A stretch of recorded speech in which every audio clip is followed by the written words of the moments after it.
Okay, we have pissed off quite a few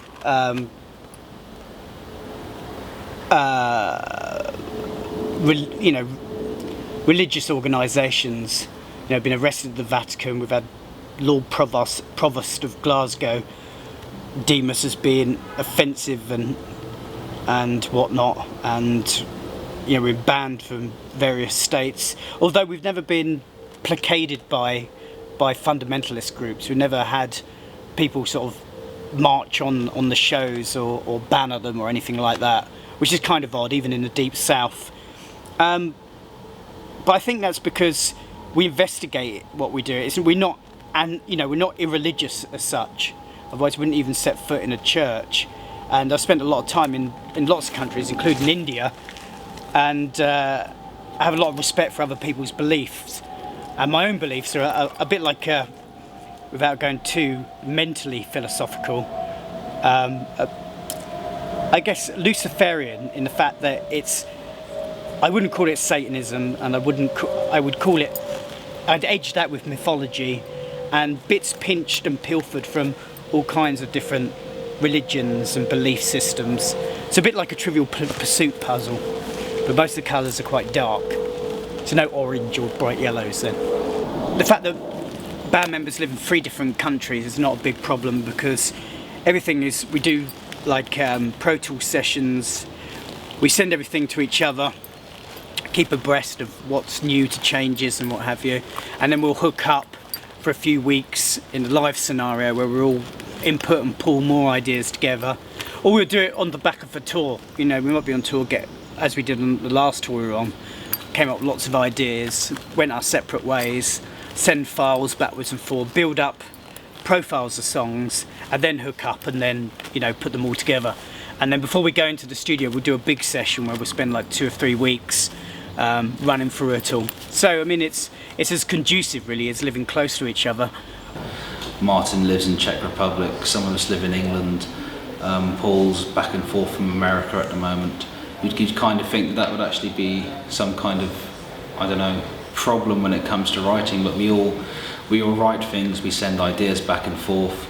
They get structured. Mainly Paul does the structuring of all the songs, so he'll take ideas from different people and just glue them all together, and then at the end you just end up with a really, really good mix and match of all the different parts that everyone's contributed. I think it actually doesn't affect the writing process at all, because nowadays it's pretty easy to work via the internet, so we can send actually all the files through emails and using all different FTPs and stuff like that. So it's pretty easy, I would say. We have been going up for a while, but I think we're still pretty fresh with our ideas and that.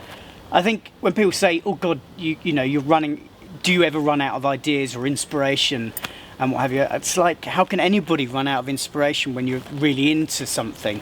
And we are really into the fire's still there as much as it was in the beginning. And quite frankly, the pantomime Money at Christmas is very, very good. It's in the blood. It has to be. For doing something this long and putting up the crap we have to put up with on tour, and basically living like a bunch of scumbags, something has to be there for you to keep going. Yeah, America's a favourite place, because I think it's just because we've got a lot of friends there, and it's like it's an event. You just don't go over there for a couple of days or a few weeks. It's a full-on 7-week trek. But we also like exotic locations as well, something different, like I mentioned about going to Kathmandu and India, Japan and Australia, obviously. England's always good for us as well. Heck, we like playing. We like playing everywhere, really. I really enjoyed the gigs in Russia last year, and then before that, the gigs in Eastern Europe were really, really fun as well, because the crowds there were just absolutely amazing, and I'm really looking forward to playing South America again, because I remembered that last time I played there, I just had a little taste of what it'd be like playing in Maiden, seeing as the crowd was singing the guitar lines louder than the PA. What's next for Cradle of Filth? Well, the release of the album. We have a possible gig in Kathmandu, of all places. One in India, I think in Bangalore. A South American tour. And then a possibility of a cruise show called 70,000 Tons of Metal, which is obviously a reference to the ship we're on. I suppose touring a lot, which I'm very looking forward to. So because I love touring, I mean it's the best way, to show, all the different levels, of music and everything, our expressions and everything, stuff like that. So yeah, I suppose touring a lot. And then we start a big American tour, whatever. We also I've got a poetry book in the offing, which I'll probably get around to finishing at some point.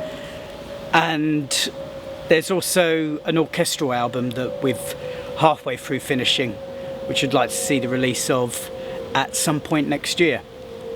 It's not elevator music, it's like proper big sort of Danny Elfman affair with tracks from our first 4 records being mistreated